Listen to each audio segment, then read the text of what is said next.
تم ہی تھے، یہ بتانے آج آیا ہوں، سوئے ہوئے شیروں کو جگانے آج آیا ہوں۔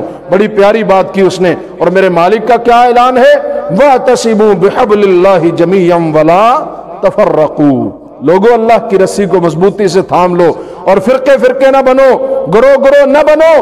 دوسرے مقام پہ فرمایا اگر فرقوں میں بٹو گے تمہاری ہوا اکھڑ جائے گی، روب ختم ہو جائے گا، دبدبہ ختم ہو جائے گا۔ اللہ ہمیں اتفاق نصیب کر دے۔ اللہ اکبر کبیرہ۔ بہرحال میں نے آپ حضرات کے سامنے سیدہ فاطمہ بنت قیس رضی اللہ تعالی عنہا سے مروی لمبی حدیث جو ہے وہ میں نے پڑھی، جس میں سیدنا تمیم داری رضی اللہ تعالی عنہ کی سمندر کے کسی جزیرے میں قید دجال سے ملاقات کا تذکرہ اور احوال بیان ہوا، اور پیارے حبیب صلی اللہ علیہ وسلم نے اپنے احباب کو بڑے شوق سے سنایا اور فرمایا کہ تمیم داری کی بات سے میری بات کی تائید ہوئی ہے، اور یہ فرمایا کہ میں تمہیں یہ کہا کرتا تھا، میں تمہیں یہ سنایا کرتا تھا، میں تمہیں ڈرایا کرتا تھا، میں تمہیں فتنہ دجال سے پناہ مانگنے کا حکم دیا کرتا تھا۔ آج یہ نصرانی عالم تمیم داری اپنی آنکھوں سے دیکھ آیا ہے، مجھے اس کی باتوں سے میری باتوں کی تائید ہوئی، اس لیے مجھے اس بات کی خوشی ہوئی۔ اور اس حدیث کے آخر میں نبی رحمت علیہ الصلوۃ والسلام نے فرمایا کہ وہ دجال جو ہے وہ مشرق سے نکلے گا، اور دیگر احادیث میں کسی میں فرمایا اصبہان سے نکلے گا، کسی میں فرمایا خراسان سے نکلے گا۔ انشاءاللہ اس کی تفصیل اگلے جمعے عرض کی جائے گی، اس کی تفصیل اگلے جمعے بیان کروں گا کہ یہ بظاہر جو تعارض معلوم ہوتا ہے اس میں تطبیق کیا ہے۔ میرے بھائیوں، یہ دجال اور فتنہ دجال کا تذکرہ اس لیے کر رہا ہوں، اس لیے ضروری ہے کہ موجودہ صورتحال کا تقاضا ہے۔ اس وقت عالمی دہشت گرد اور اسلام اور مسلمانوں کا سب سے بڑا دشمن یہودی اپنے مسیحا دجال کا بڑی شدت کے ساتھ منتظر بھی ہے اور اس کے آنے کے انتظامات بھی کر رہا ہے، پوری دنیا پہ غلبے کے خواب دیکھ رہا ہے، فتنوں کے جال بن رہا ہے، اور مسلمان خواب غفلت میں پڑے ہوئے ہیں۔ نبی رؤوف الرحیم صلی اللہ علیہ وسلم نے فرمایا تھا، جیسا کہ میں نے شروع میں عرض کیا، مسند احمد کی روایت ہے، سیدنا صاحب بن جسامہ رضی اللہ عنہ راوی ہے، سمیت رسول اللہ صلی اللہ علیہ وسلم یقول، فرماتے میں نے آقا سے سنا فرما رہے تھے، لا یخرج الدجال، دجال جو ہے وہ نہیں نکلے گا، حتی یذہل الناس عن ذکرہ، یہاں تک کہ لوگ اس کے تذکرے سے غافل ہو جائیں گے، لوگ اس کو بھول چکے ہوں گے، وحتی تترک الائمۃ ذکرہ علی المنابر، یہاں تک کہ ائمہ جو ہیں وہ بھی اس کا ذکر کرنا ممبروں پہ چھوڑ دیں گے، بہت کم اس کا ذکر کیا جائے گا، بہت کم اس کا تذکرہ کیا جائے گا۔ فرمایا جب ایسی صورتحال پیدا ہو جائے گی، لوگ اس سے غافل ہو جائیں گے، تو دجال جو ہے وہ دنیا میں نکل آئے گا بہت بڑا فتنہ بن کے۔ اللہ ہمیں اس فتنے سے محفوظ فرما دے۔ آج صورتحال آپ کے سامنے ہے، ہمیں قصے کہانیوں سے فرصت نہیں ہے، ہمیں جناب باہمی افتراق سے فرصت نہیں ہے، جبکہ دشمن چہار جانب سے ہمیں گھیرے ہوئے ہے۔ ہم مسلمان ہو کر آقا کی پیشین گوئیوں سے غافل ہیں، اور وہ یہودی کافر ہو کر آقا کی رسالت کے منکر ہو کر نبی رحمت علیہ السلام کی پیشین گوئیوں کے مطابق منصوبہ بندی کر رہے ہیں۔ میرے بھائیوں، دعائیں بھی کیا کیجئے، اللہ ہمیں اس فتنہ اور شر سے محفوظ فرمائے، مالک ہم سب کے حال پہ رحم فرمائے۔ آقا نے جو دعائیں سکھلائیں فتنہ دجال سے بچنے کے لیے وہ بھی پڑھیں۔ اگلے جمعے انشاءاللہ العزیز یہیں سے بات آگے چلائیں گے کہ دجال کا فتنہ کیا ہے۔ دجال کے حوالے سے ایک اور لمبی حدیث سیدنا نواس بن سمان رضی اللہ عنہ کی وہ بھی پیش کی جائے گی، ابو امامہ باہلی رضی اللہ عنہ کی، اس کا بھی انشاءاللہ تذکرہ ہوگا، اور اسی طرح چلتے چلتے ہم ایک دو خطبات جماعت میں امام مہدی رحمت اللہ علیہ اور سیدنا عیسیٰ علیہ السلام اور یہ فتنہ دجال اس حوالے سے کچھ سیکھنے اور سمجھنے کی کوشش کریں گے۔ آپ احباب خود بھی تشریف لائیں وقت پہ، اور دوسرے دوستوں کو بھی دعوت دیجئے۔ اللہ کریم سب کا حامی و ناصر ہو، مالک ہمیں عمل کی توفیق دے۔ آخر دعوانا الحمدللہ رب العالمین۔